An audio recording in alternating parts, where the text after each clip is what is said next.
Hello, hi, good evening, and welcome to tonight's Artist and Artist Lecture. It's our first of the spring season, and it's a real honor to welcome Simon Starling, who will be speaking on Tacita on Merce, Cunningham. The Artist and Artist Lecture Series is part of the Sackler Institute at Dia Art Foundation, and support for this series is also provided with public funds from the New York City Department of Cultural Affairs. And I also want to thank Brooklyn Brewery for the cold beverages. I didn't mention also I'm Kelly Kivlin. I'm one of the associate curators here at DIA, and I help coordinate the series. Last, I want to extend a warm thank you to my fellow colleagues at DIA to make this series possible, including Max Sinone and Mary Catherine Youngblood.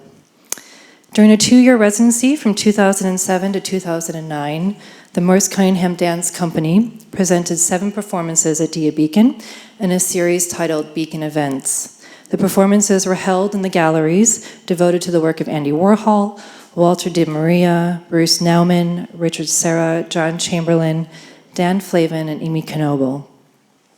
Merce Cunningham choreographed each of the site-specific events, which were then accompanied by an original live score composed for that specific event. Viewers walked around the galleries, experiencing the performances from various vantage points. Meanwhile, in May of 2008, Dia realized a project with Tacita called Merce Cunningham Performs Stillness in 3 movements to John Cage's composition, 4 minutes, 33 seconds with Trevor Carlson, New York City, 28 April 2007, 6 performances, 6 films. This was presented in the lower level at Dia Beacon, and it involves 6 projections on which Dean showed footage of Cunningham performing a work in response to his longtime collaborator and partner's seminal work, John Cage's 4 minutes and 33 seconds, which he composed in 1952. This was also a collaboration with Carlson. Dean's homage to Cunningham and Cage also functioned as a large-scale portrait, which viewers could move through and around. It is now my pleasure to introduce Simon Starling. Since emerging from the Glasgow art scene in the early 1990s, Starling has established himself as one of the leading artists of his generation, working in a wide variety of media, including film, installation, performance, and photography, to interrogate the histories of modernism, art and architecture and design, music, and global economic and ecological issues, among other subjects. Starling won the Turner Prize in 2005 and was shortlisted for the Hugo Boss Prize in 2004. He represented Scotland at the Venice Biennale in 2003, and he has had recent solo exhibitions at the Japan Society here in New York, the Modern Institute in Glasgow, Museum of Contemporary Art in Montreal, as well as the Museum of Contemporary Art in Chicago. And this year, his work will be included in shows in Moscow, Berlin, and Copenhagen, the latter city of which he lives and works. Please join me in welcoming Simon Starling.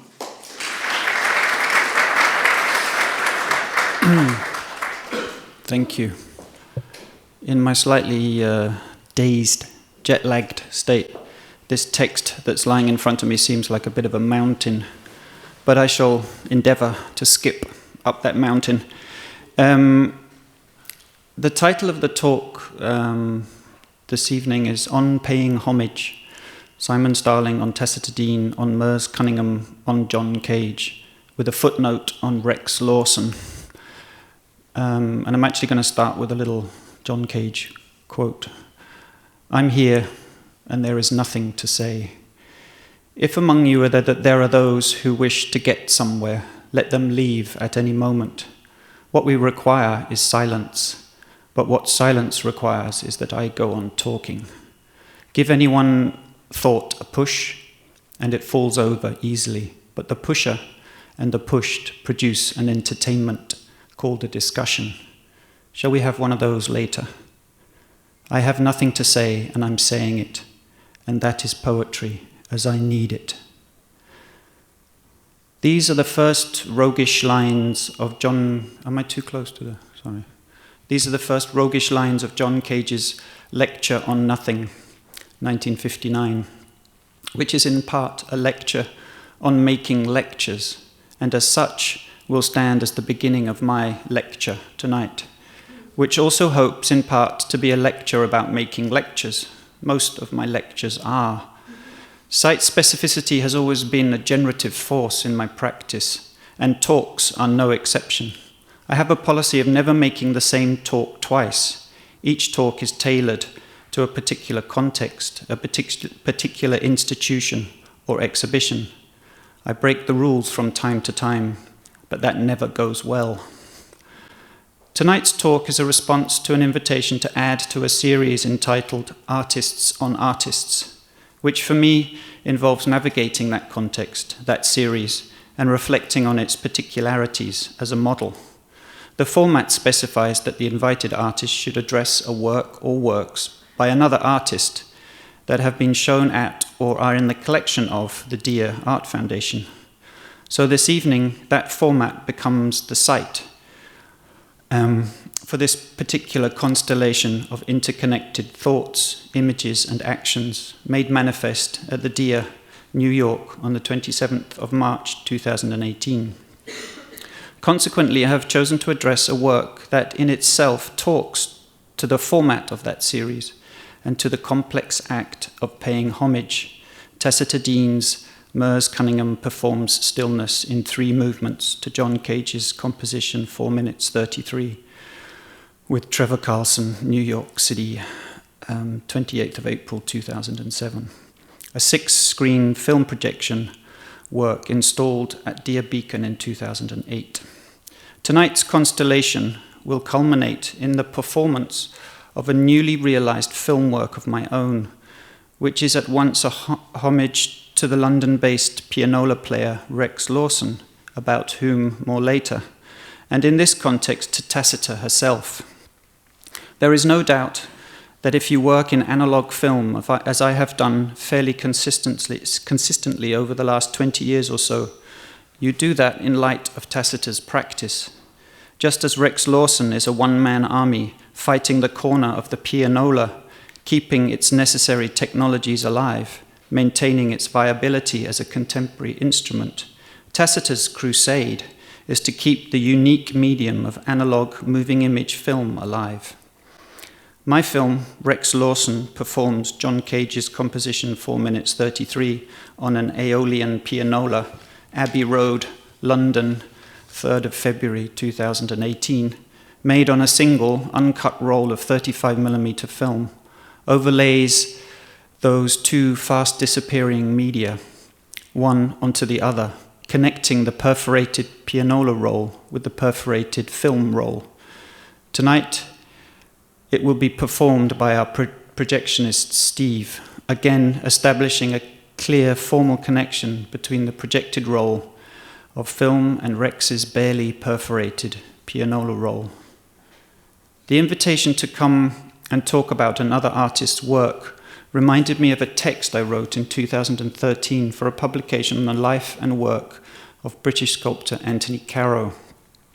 Like this evening's talk, that text tried to grapple with the complex business of artists paying homage to other artists. And as a prelude to what's to come, I thought it made sense to read it to you. It's called Workwear.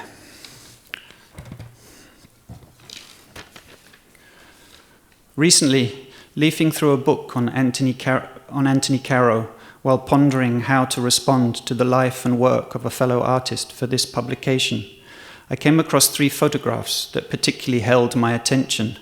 They were all portraits of artists from 3 different generations: David Smith, 1906 to 1965, Anthony Caro, 1924 to 2013, and Charles Ray, born 1953. For an artist who has often redeployed the work of other artists in my own practice, rethinking historical precedents in contemporary contexts, and for whom an interrogation of the means and materials of making has been a constant concern, there seemed to be something particular in these images and their relation to one another, something to do with making and something to do with the task of paying homage.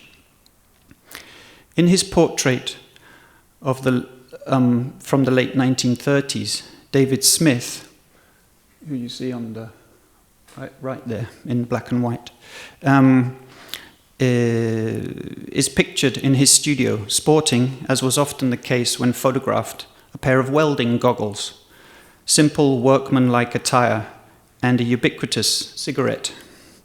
Photographed from below and framed against the glare of his studio's skylight, Smith looks every bit the heroic worker, a craftsman welder of the kind celebrated in the 19th century bronzes of Belgian sculptor Constantin Meunier.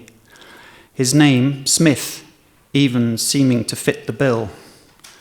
By contrast, in a photograph published in a catalogue for his 1975 exhibition at the Museum of Modern Art, New York, Anthony Caro, never one to eulogize the heritage of his own industrially sourced sculptural materials, and with a well-publicized loathing of welding, cuts an altogether more hands-off figure, dressing for work in a well-tailored tweed blazer, pipe in hand, a gentleman artist through and through.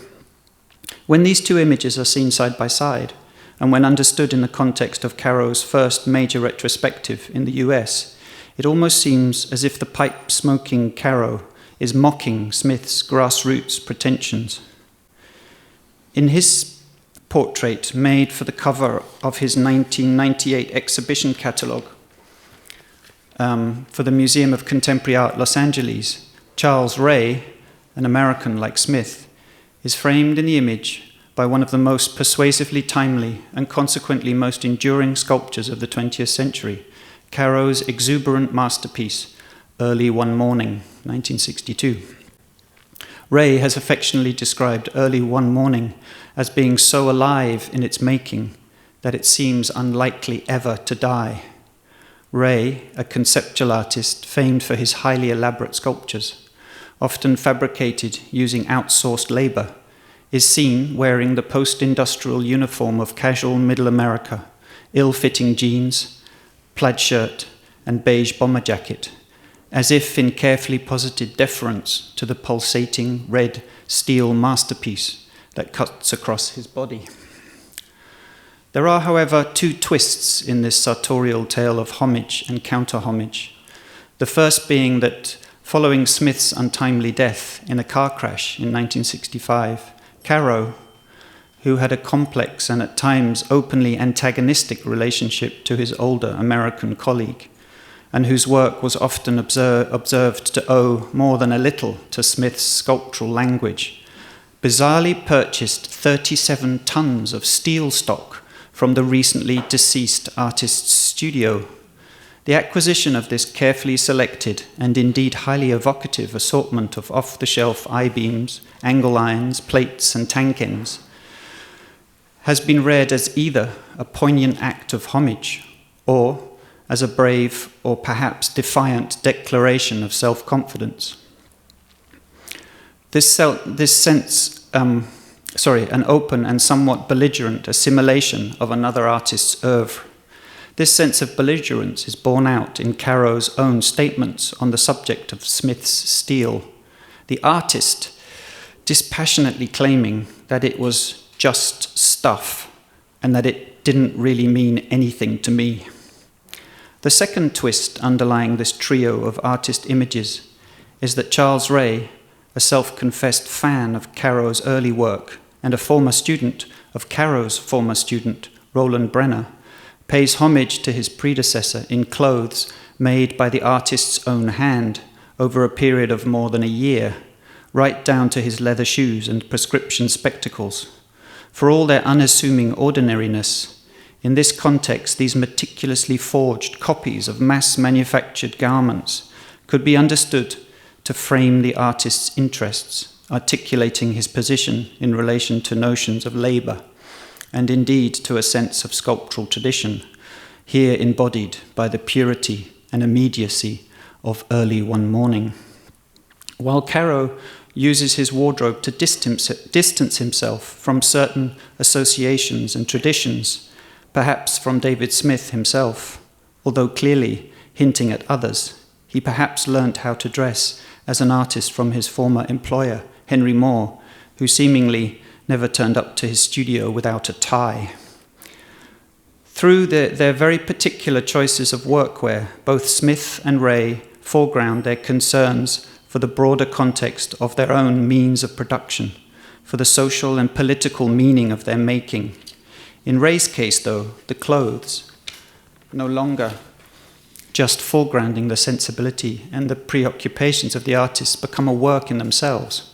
What further complicates the homage image of Charles Ray and Early One Morning is that the image is in fact a collage, a simulacrum of a tribute. Ray, who has often substituted lifelike waxwork figures of himself in his sculptures, was never really there, but digitally cut and pasted into an existing installation view of the sculpture.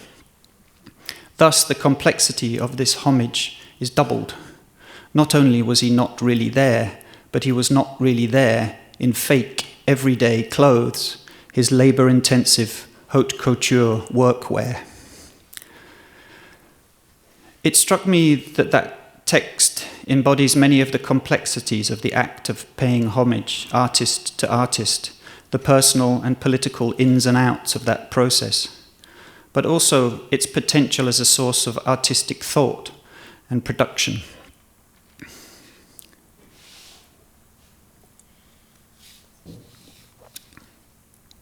Tacita.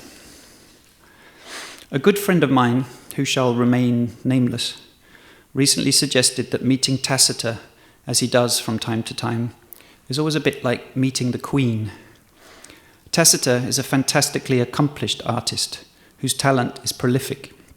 She has a razor-sharp intellect, is never afraid to speak her mind, and has many influential friends. Like many of the individuals she portrays in her film portraits, invariably interesting, celebrated old men, she's a big player in the art world. Making a talk about the work of one of your contemporaries is a somewhat high-risk venture. But in the case of Tacita and her film portrait of Merce Cunningham, and in the context of this series of artist talks, that seemed to be a risk worth taking, a logical choice for many reasons, though I must confess to a certain sense of trepidation at encroaching on such hallowed ground.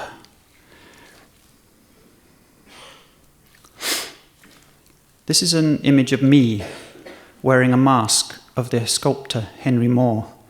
It is one of a series of works that I made in relation to Moore, a series that began back in 2005 when a replica of Moore's Warrior with Shield from the collection of the Art Gallery of Ontario was lowered into Lake Ontario, where over the next 18 months it would become home to a colony of invasive zebra mussels, a somewhat iconoclastic gesture towards a sculpture which had itself begun life in Moore's hands as a pebble found washed up on an English beach. Tacita once attended the opening of an exhibition I made at the Modern Institute, Glasgow, for which the Moore mask had been produced. The prelude to a larger exhibition to be realized in Hiroshima the following year, the Glasgow exhibition concerned the political machinations surrounding Moore's work Nuclear Energy, realized in 1967 as a commission for Chicago University to mark the site of the first sustained nuclear reaction and the birthplace of the so-called Manhattan Project, Enrico Fermi's Pile Number 1. This story was told in Project for a Masquerade Hiroshima by co-opting the phantasmagorical world of no theatre. Fantastically, Tacita arrived at the opening in the company of Henry Moore's daughter. The meeting of Moore's daughter and near double, Mary, here she is, and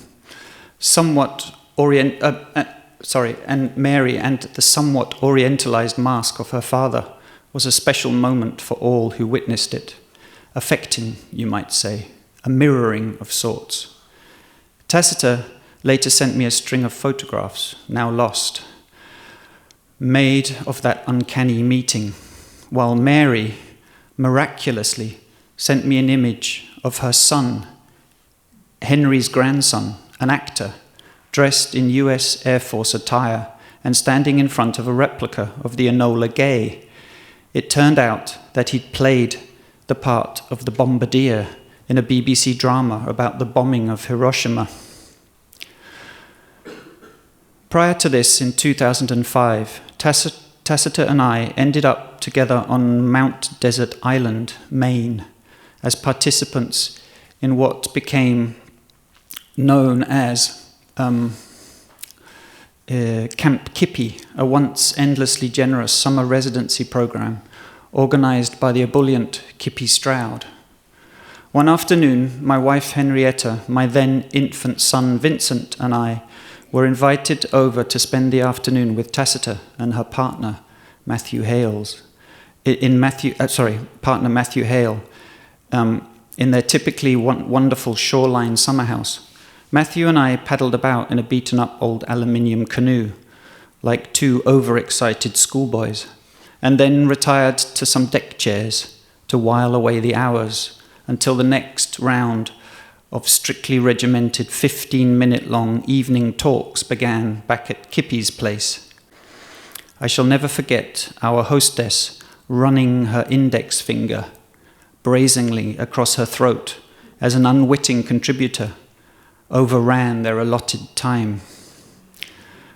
As the afternoon wore on, a rather thick and unexpected fog began to roll in off the sea, and with that cooling wall of moisture appeared, momentarily at least, a sailing boat, a seemingly phantom craft that looked so obviously anachronistic in that early 21st century setting that it must surely have been blown through some maritime wormhole or other. As fast as this ghost ship appeared, it was gone, engulfed in the soon-to-dematerialize fog. Being fully aware of Tacita's great passion for maritime shenanigans, I imagined that the whole episode had been cunningly orchestrated for our bemused enjoyment by Tacita herself, the kind of epic production that only the truly gifted artists of our age, its queens and kings, seem able to conjure. I once drove to Dundee on the east coast of Scotland to attend an opening of an exhibition by Olafur Eliasson at Dundee Contemporary Arts entitled Your Position Surrounded, Your Surroundings Positioned. As I approached the city along the north bank of the River Tay, a huge and perfectly formed rainbow appeared in the sky above the art centre. Will he stop at nothing? I marvelled from behind the wheel of my old red Volvo. Tacita, like Olafur, seems able to conjure such natural phenomena at will in the closing scenes of her film portrait of the poet and translator Michael Hamburger, 2007. A similarly magnificent rainbow appears over Hamburger's beloved apple orchard. The Green Ray. Perhaps something of that summer residency ghost ship moment brought to mind Tacita's film, The Green Ray. That film encapsulates with very modest means much of Tacita's passion for the medium of film, a medium which seems able to somehow transcend the limits of its clearly defined workings, its individual frames, to capture things, phantom things, in the space between two exposed film frames. Tacita's Green Ray, or Green Flash as it's known in America, a faint burst of green light experienced at the very last moment of the setting sun sinking below the horizon, cannot be seen on any single frame of the film when scrutinized individually, but can be sensed, by some viewers at least, in the projected film. In the end, the 2.5-minute-long film is a work about perception and faith. We experience it as much in the mind's eye as on our retinas. Belief in the green ray almost seems to become synonymous with belief in all phantom things, and in turn, belief in the medium film. It's clear from the uncharacteristically chatty voiceover to this version of the normally silent film made for the internet that Tacita's belief in film remains undimmed. At this point in the evening, Tacita, rather unnervingly, becomes the ghost in the room, I was somewhat relieved to discover that my talk tonight coincided with Tacita opening a trio of monographic exhibitions in 3 major museums in London. Otherwise, she probably would have unnerved me still further by turning up in the flesh. I picture her at the back of the audience, running her finger across her throat, Kippy Stroud style. So we're going to have a look at the green ray now, I hope. Oh, no, we're not. Beg your pardon. For some reason, I can't see my... there it is. So this is... Tacita would absolutely hate me for projecting this in this way, but because of the particular voiceover of this version, I thought it was worth defying her. It's, of course, normally a 16mm film projection, but this is a version that I plundered from Vimeo for your delectation. Oh, I've done it again, I'm sorry. Trying to find... There we are.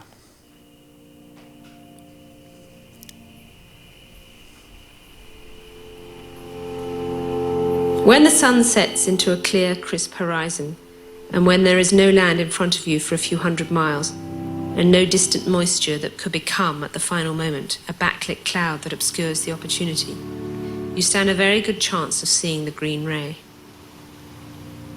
The last ray of the dying sun to refract and bend beneath the horizon is the green ray, which is just slower than the red or the yellow ray. Sailors see them more than the rest of us, and they have come to signify, for some, the harbinger of great change or fortune in their lives. For years I've sought out the green ray, peering at horizons for the last fractional second of greenness, not knowing or daring to imagine how extravagant a green splash it might be, but never have I seen it. And then in the summer of last year, as I set off to a small, near inaccessible village on the west coast of Madagascar, I had a quest to try and see, if not film, something that I could not imagine. The point about my film of the green ray is that it did so nearly elude me too. As I took vigil evening after evening on that Morombi beach, looking out across the Mozambique Channel and timing the total disappearance of the sun in a single roll of film, I believed but was never sure I saw it. The evening I filmed the green ray, I was not alone. On the beach beside me were 2 others with a video camera pointed at the sun, infected by my enthusiasm for this elusive phenomenon. They didn't see it that night, and their video documentation was watched as evidence to prove that I hadn't seen it either. But when my film fragment was later produced in England, there, unmistakably, defying solid representation on a single frame of celluloid, but existent in the fleeting movement of film frames, was the green ray, having proved itself too elusive for the pixelation of the digital world. So looking for the green ray became about the act of looking itself, about faith and belief in what you see. This film is a document. It has become about the very fabric, material, and manufacture of film itself.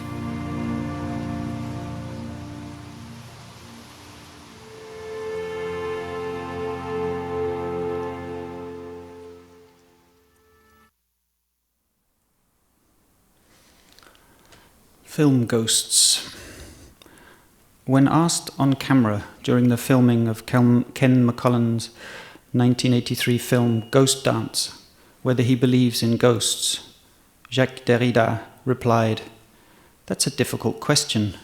Firstly, you're asking a ghost whether he believes in ghosts. Here, the ghost is me.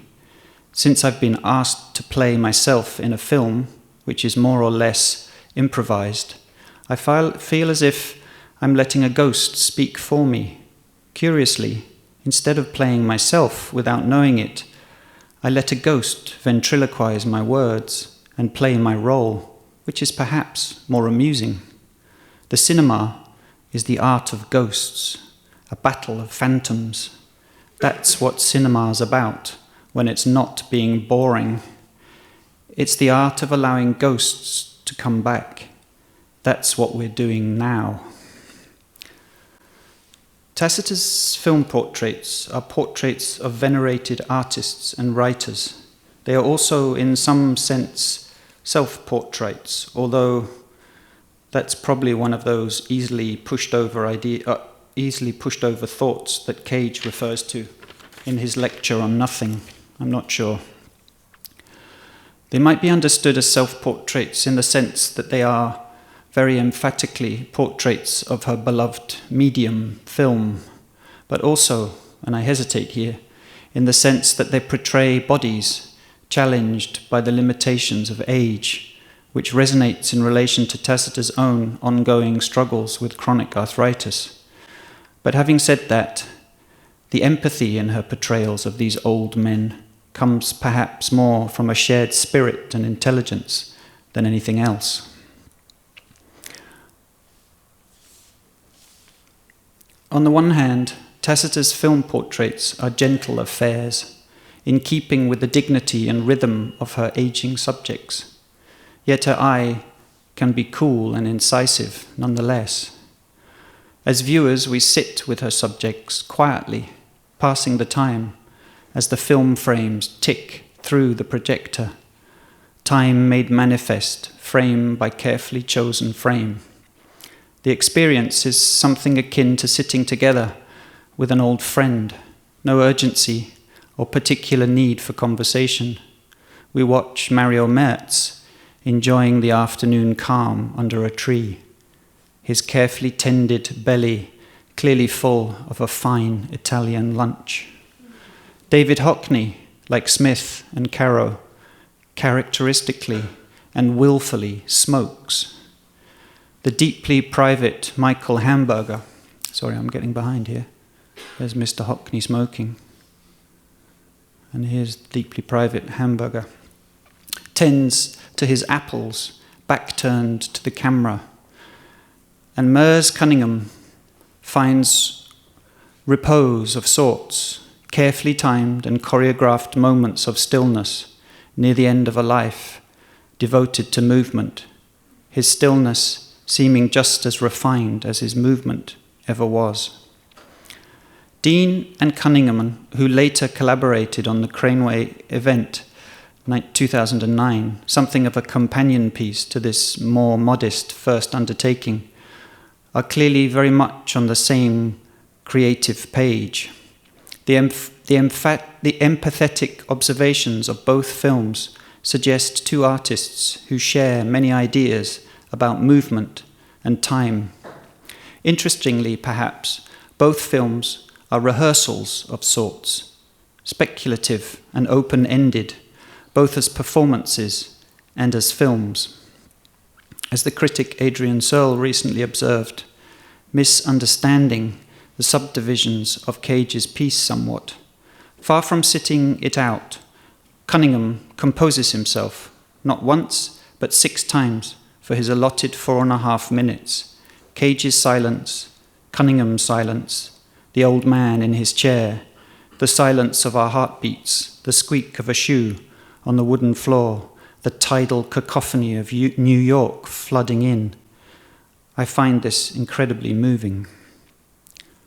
John Cage haunts proceedings. We picture him sitting in his New York apartment, perhaps being interviewed about silence, with the noise of Manhattan similarly flooding in through his open window. If, as he often insisted, the orchestration of silence in 4 minutes 33 was simply a way to make people listen, an act of framing or enclosing environmental and unintended sounds in a moment of attention, then Cunningham's choreography of stillness, and in turn Tacita's filming of that stillness, make us look.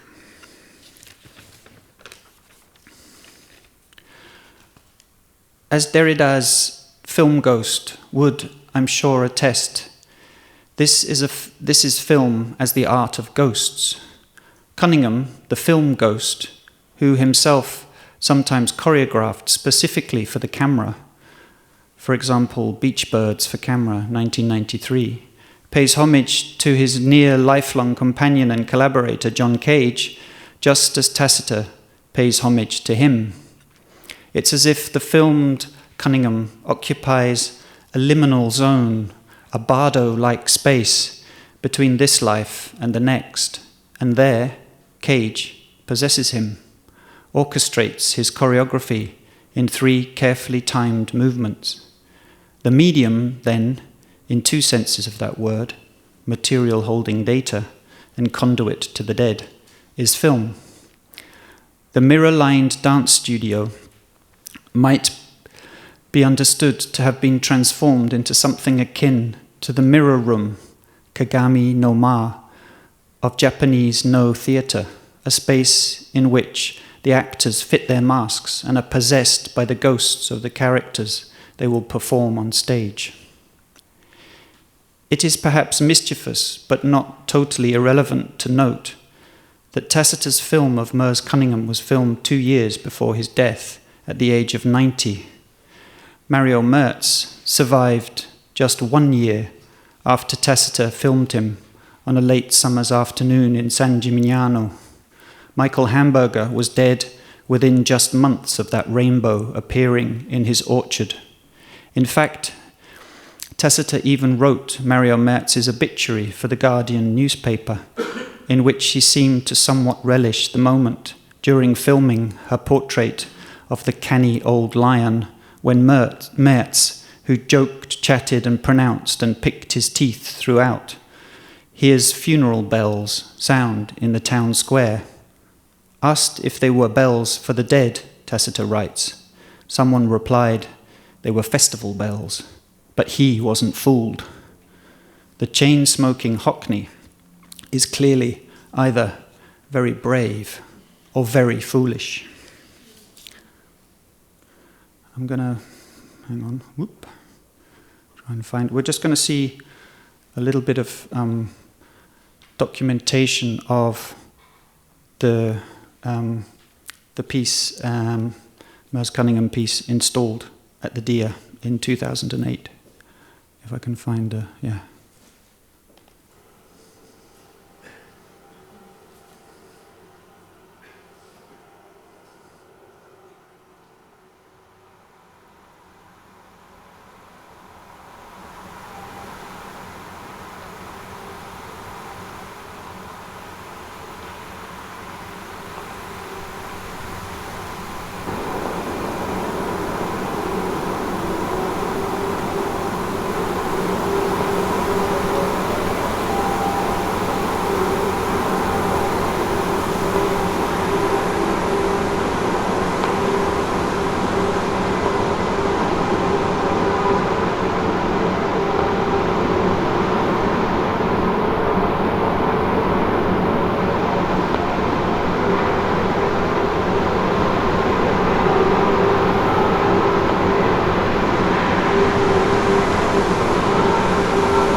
Tacita, Tacitus.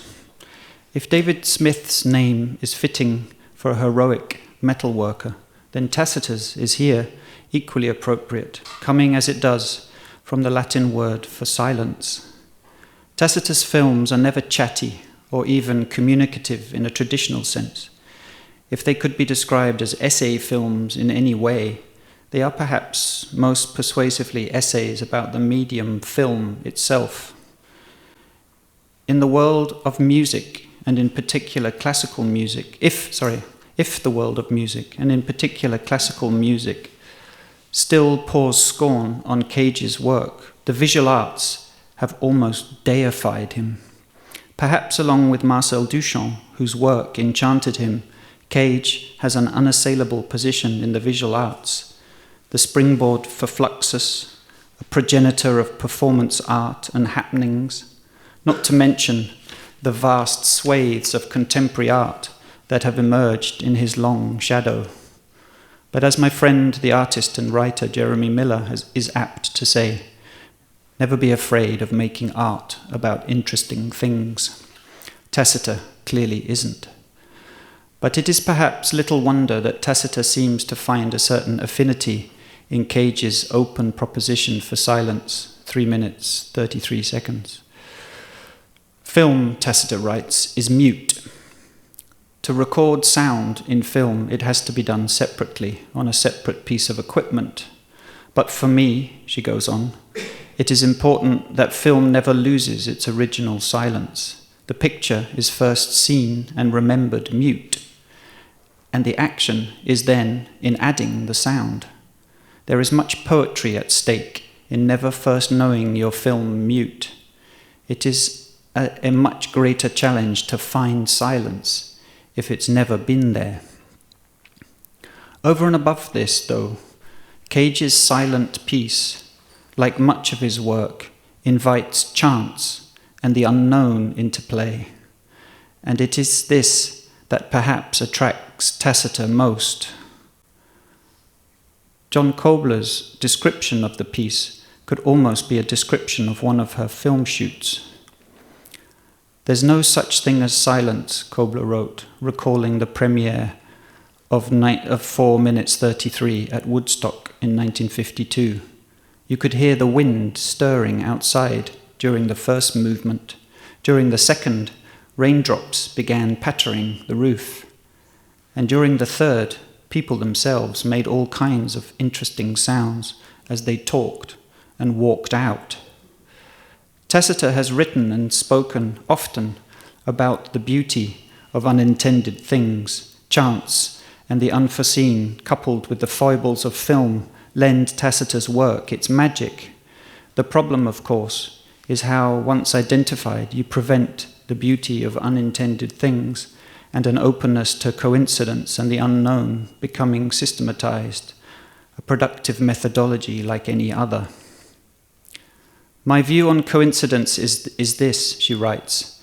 I think that coincidences are always happening, but when you're focused on producing something, that attention makes you aware of them, and suddenly they start to cohere. I let myself believe in them to the extent that they keep me from despair over my work.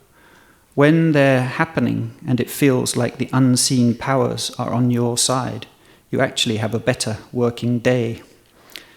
If happy accident, serendipity, and the openness to the unknown are what bring magic to her practice, film, even at the sunset of its life as a viable medium, remain her most potent ally in the search for these elusive qualities.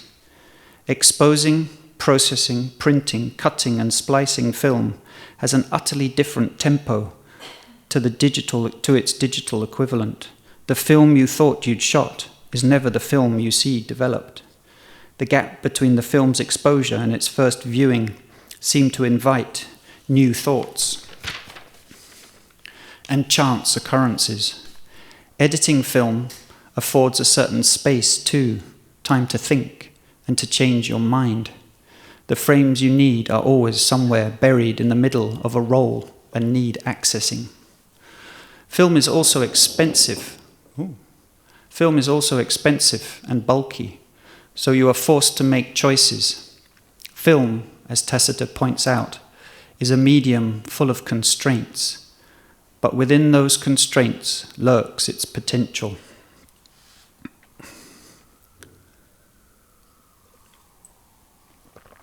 King Rex.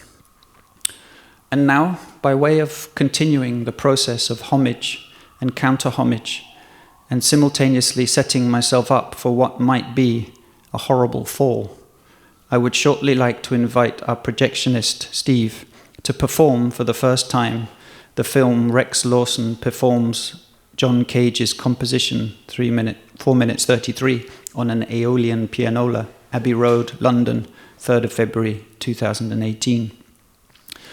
The first time I visited Rex Lawson, the English king of the pianola, in South London to begin work on a project that became Red, Green, Blue Loom Music. Red, Green, Blue Loom Music. He took me to visit his friend and fellow pianola enthusiast, Dennis Hall.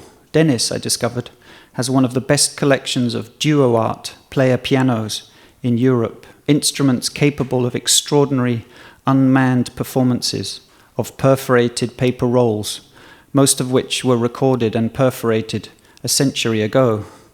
What I experienced was something akin to a musical séance. As the ghosts of one early 20th century pianist or composer after the other stepped up to Dennis's prized Steinway duo art to perform, every quirk and eccentricity of their performances captured in the expertly struck proto-digital perforations of those precious rolls. It was there that the relationship between the movie camera and the perforating machine, the film projector and the pianola first struck me. Last autumn, I was with Rex in a small rural town of Starling in southern France to install Red, Green, Blue Loom Music, for which Rex had arranged for pianola a piece of music that I'd somewhat bizarrely found in the company of my daughter Alice on a piano in a wonderful weaving works near Turin. A weaving works full of well-functioning historical looms, still programmed with punch cards and perforated paper rolls.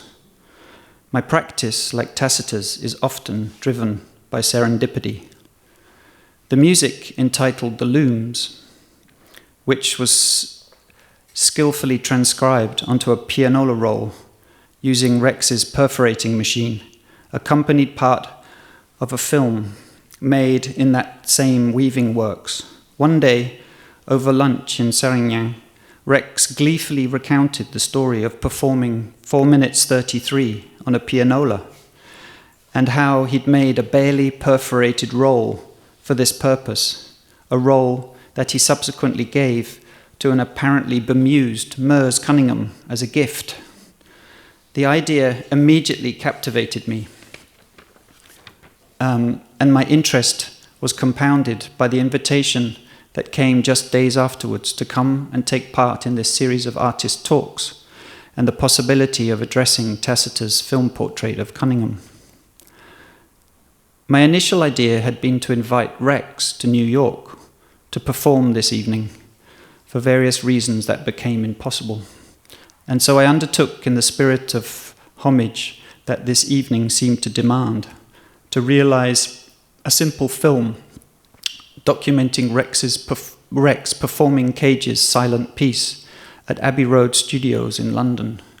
The film, an homage to Rex and his extraordinary commitment to his anachronistic instrument, he'd hate me for calling it that, was filmed on 1,000 feet of 35mm film in an unedited take, and records in the raw the relationship between a musician, his parasitic prosthetic interface, Rex's beloved Aeolian push-up pianola, and Abbey Road's historic concert grand. A space such as Abbey Road Studio 2, so thick with musical history, seemed perfectly suited to the silence of 4 minutes 33, although just as in Tacitus' film of Cunningham, there is little silence to be found in that carefully mic'd up studio. And in turn, 4 minutes 33 seemed perfectly suited as a soundtrack to the making of a film portrait of Rex and his instrument. Along with Rex and our projectionist, Steve, is a third unseen performer, my longtime collaborator, the cinematographer Christoph Mantz, who skillfully controlled the movement of the camera in this high-risk game of continuous one-take filmmaking. As I said earlier, in this context, my film of the playing of a perforated paper pianola roll, projected this evening from a perforated celluloid roll, is also a homage to Tacita and her persistent championing of film. Just as the story of David Smith, Anthony Caro and Charles Ray, just as in the story of David Smith, Anthony Caro and Charles Ray, the act of paying homages has been generative, having created, I hope, something new, something other. Steve, can we see the film, please? And we'll have a Q&A afterwards.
Hi, Simon.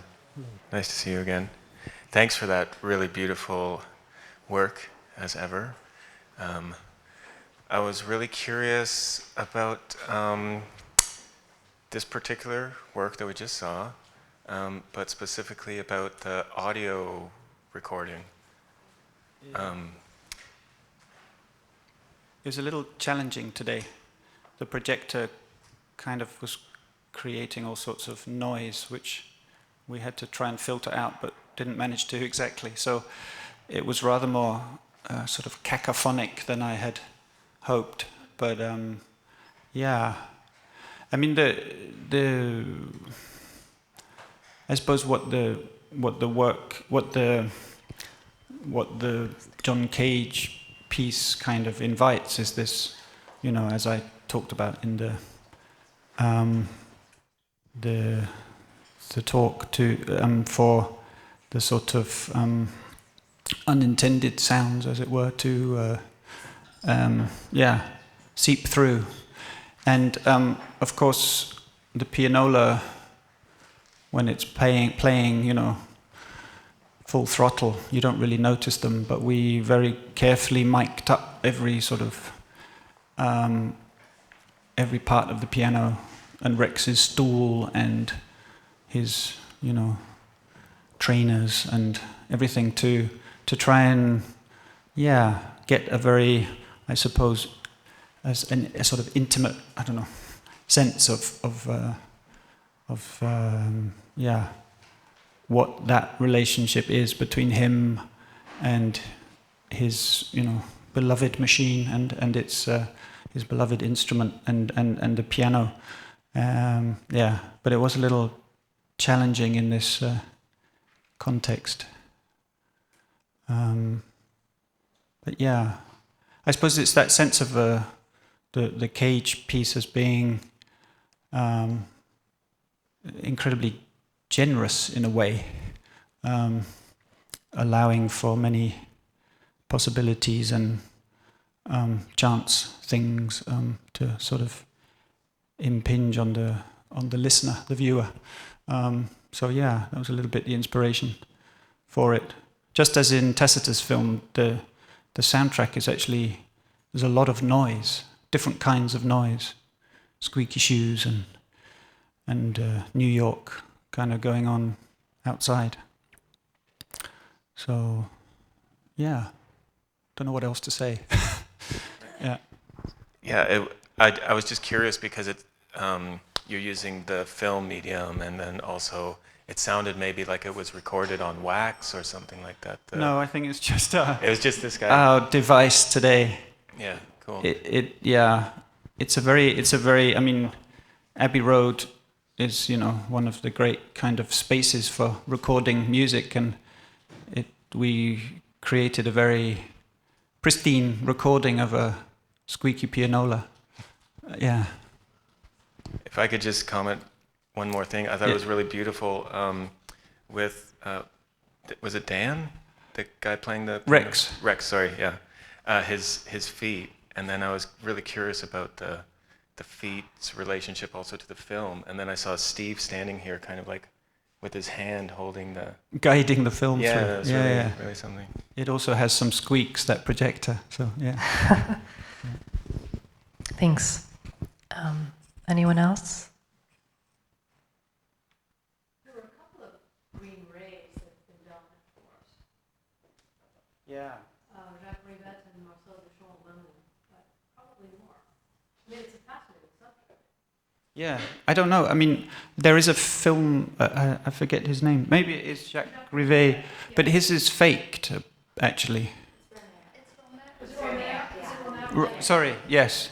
He faked it in post-production, which, you know, for Tacita was a step too far. Yeah. And there was a popular novel also, kind of an early 20th century thing. I mean, I think it's a rich subject. Yeah.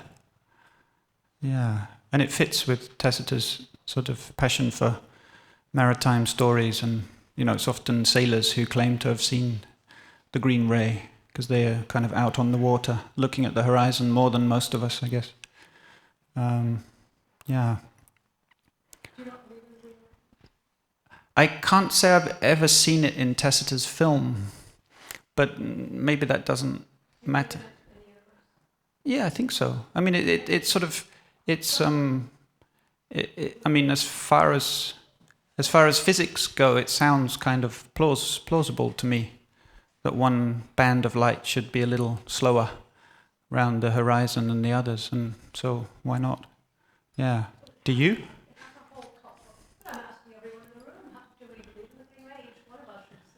Yeah. I mean, I think it's got a whole human dimension. Yeah. It's different human beings involved. Yeah. But I think, as I said, I think for Tacita it becomes about, so do we believe in film and its possibilities, in a sense, in her work, I think. Yeah. It has a story, but yeah. Yeah. Anybody else have a question? No? Missing anybody? Okay, well, I guess we'll leave it there. Thank you, Simon. You're welcome.